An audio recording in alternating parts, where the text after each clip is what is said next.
What's up, everybody? Alex here with Lord Jesus, ATV Repair and Customs, and today we're doing a custom solar tracking array. It's not an ATV, but still pretty cool. So, what this thing does is it tracks the position of the sun in the sky, and the way it does it is with a lot of math. But so.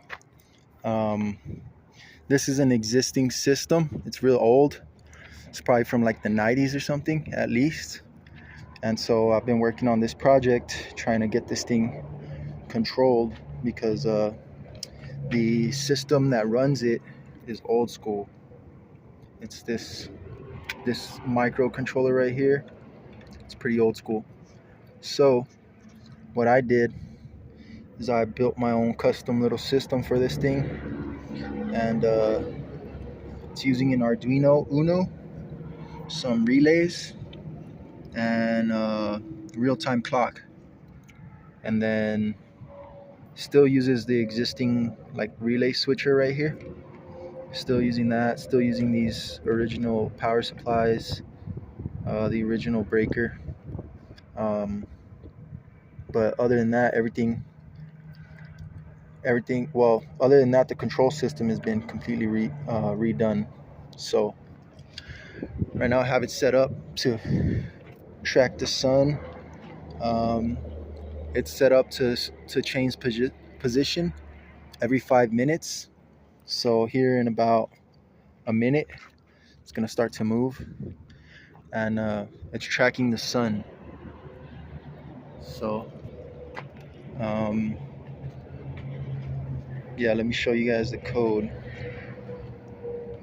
So may not actually be able to see this, but this is an Arduino code that I wrote for this, and pretty much what it does is it takes our latitude and longitude, and it calculates the azimuth angle of the sun, and it also calculates the elevation angle.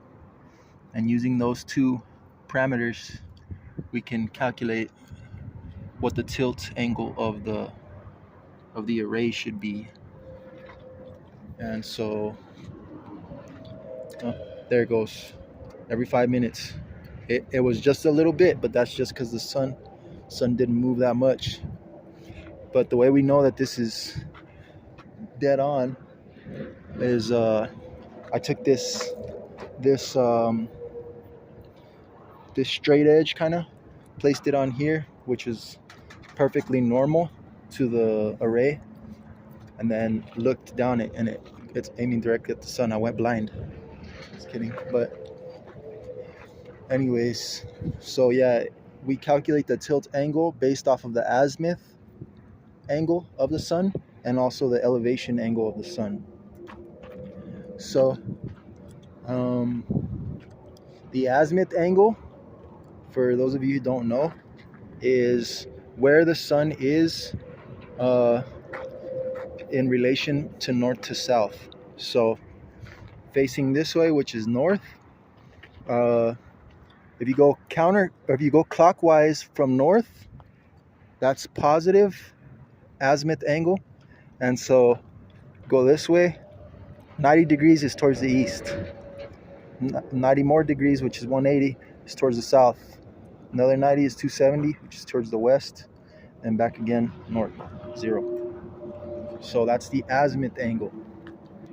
And then for the elevation angle is just from where you're standing straight up to the sun. The angle that you make looking up towards the sun, that's the elevation angle. So once we have those two angles, and those can be calculated using your latitude and longitude, your time of day, and also the day of the year. And I think that's about it. So actually, I can show you this here. maybe hard to see, but as you can see right there, that D in the code, that's our day. The latitude, we have to convert it to degrees. I mean, to radians. Our longitude, that's fine as it is.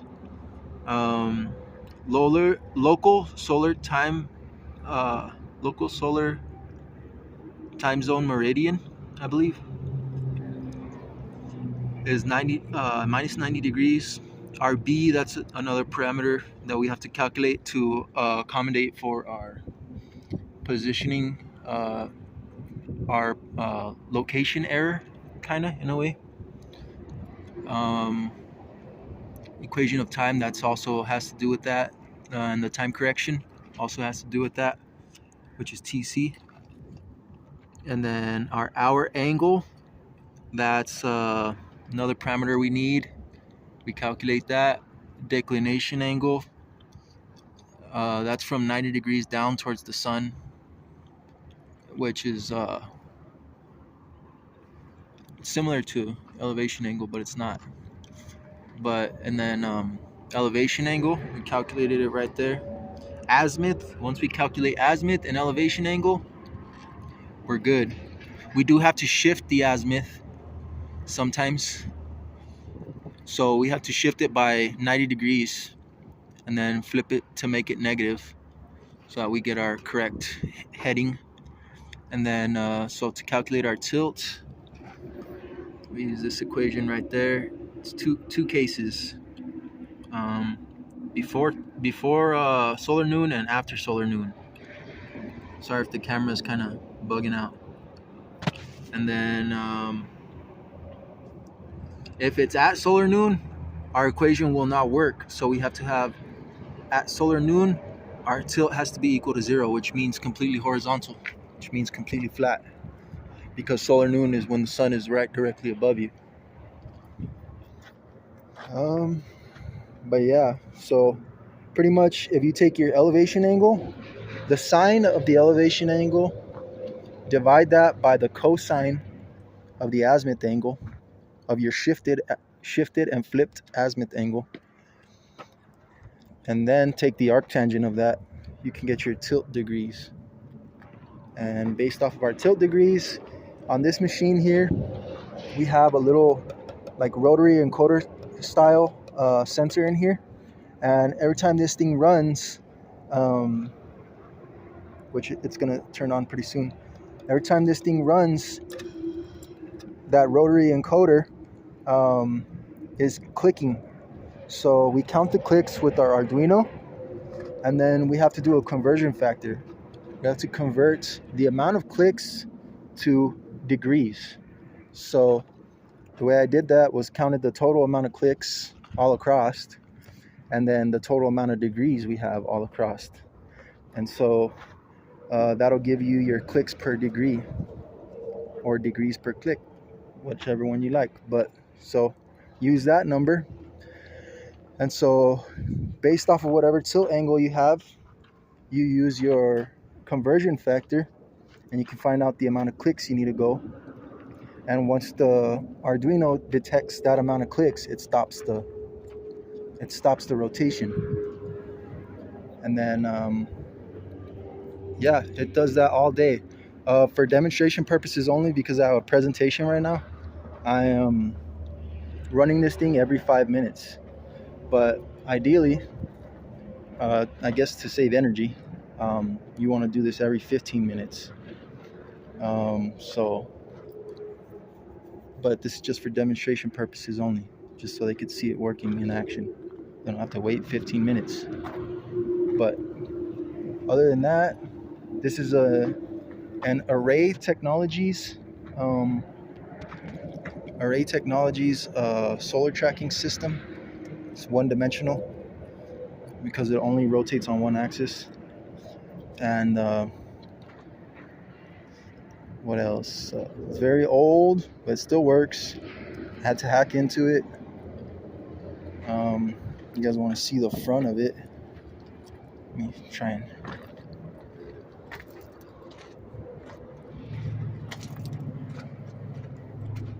But yeah, you can see this system's falling apart pretty much.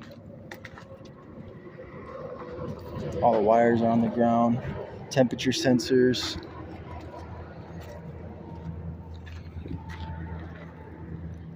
But this is the system. It's about, I'd say, around 50 feet long, 60 feet long almost, maybe. And about 10 feet, no, around 8 feet wide. Or 6, I don't know.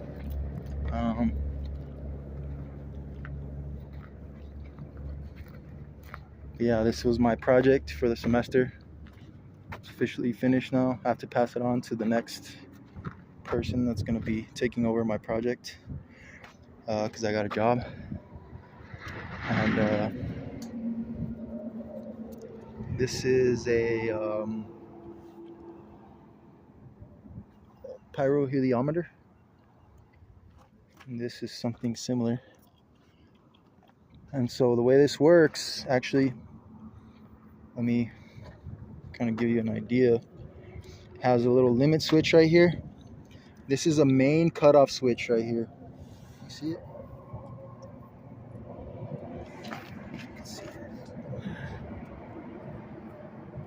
Yeah, that's a main cutoff switch. When this rotates too far, it kills the power to the whole system so it doesn't damage the system. Then also we have another switch on the other side that's exactly the same thing, this one right here, but this is a positioning switch. Once you reach to the point of no return, it'll give you a connection to ground. So that's how you know you're going too far, and that's what we use in the code to set the start and stop positioning. So that's how we reset the system. And actually, let me do a demonstration of the reset procedure.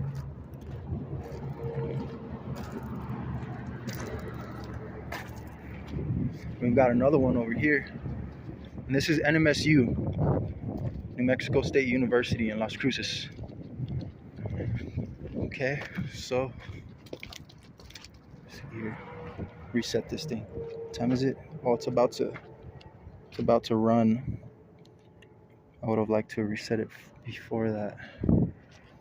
Let's see, let's reset it. So press the reset button. Now that I press the reset button, it's gonna go back to its home positioning. So anytime the power runs out on this, and the power switch back on, it resets. It goes all the way back to the start positioning. And then, so once it gets all the way back to the start position, then it'll go to it's gonna go all the way until it hits that limit switch right here. Once it hits this limit switch, it's gonna stop, and then it's gonna move forward a little bit. So as you can see, it's touching. It takes a little while for it to actually trip.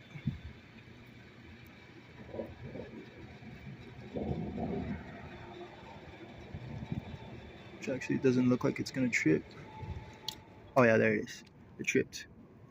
Okay, now. Uh-oh. Okay. Now what? Uh-oh. Got a problem here.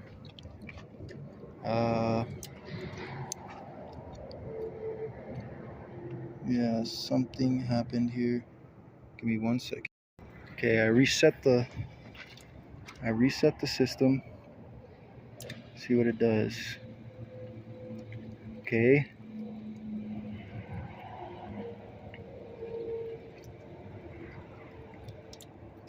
All right, so that's the starting position.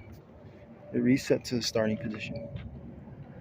We're about a minute away from it going all the way until the position where it left off tracking the sun. So as you can see, right now, this thing is not facing the sun. The sun's up there, way up there actually. So it's not facing the sun at all. So in about less than a minute now, well actually about a minute, should be heading back to where it was.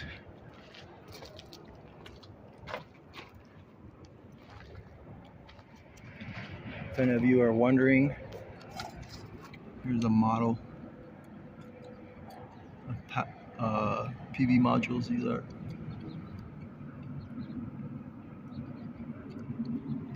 very old. These are, let's see, what are they? Didn't say the year. They're made in Germany though, not China. That's pretty impressive. Not that anything's wrong with China, but let's see about these ones. These ones are, you're gonna have to flip your screen around.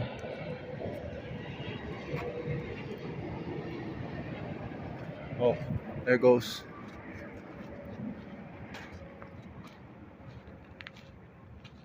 I think. Yeah, moves very slow.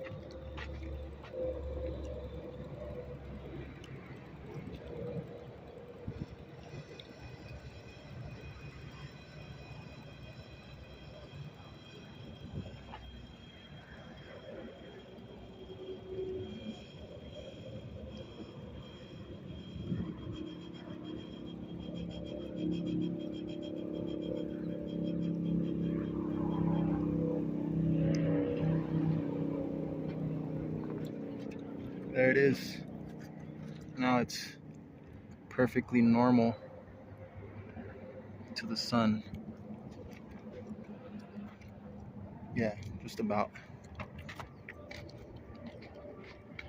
But yeah, guys, that was my solar project for this semester, and well, it was a cool learning experience. And yeah, I hope you guys learned something. Thanks for watching, and Lord Jesus Christ bless you. Bye.